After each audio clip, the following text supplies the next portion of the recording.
In Forex trading, there are two main types of analysis, fundamental and technical.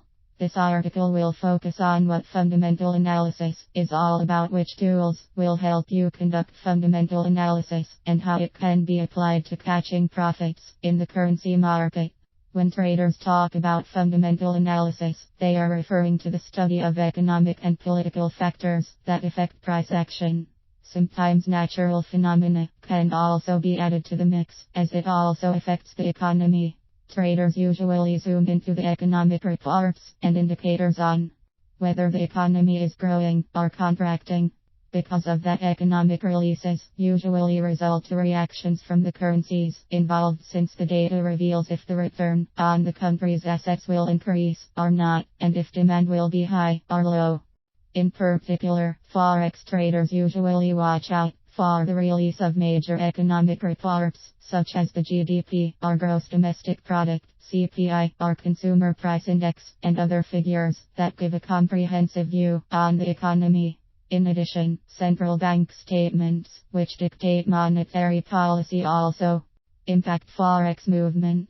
When a central bank says that they will hike rates or tighten monetary policy, it usually leads to higher return for the domestic currency, which also means higher demand.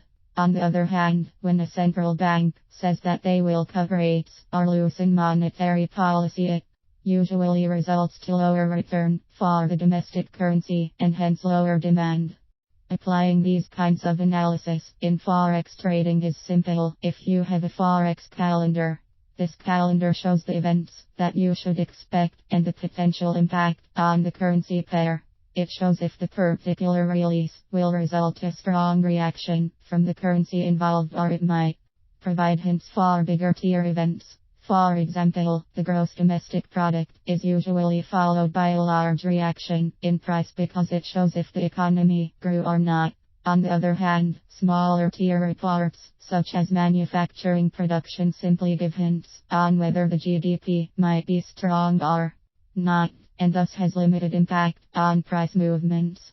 Above all, fundamental analysis also requires taking the longer-term perspective into account. This helps the trader determine if the report will have a lasting and long-term effect on overall price action, or if the reaction will fade within the next few hours.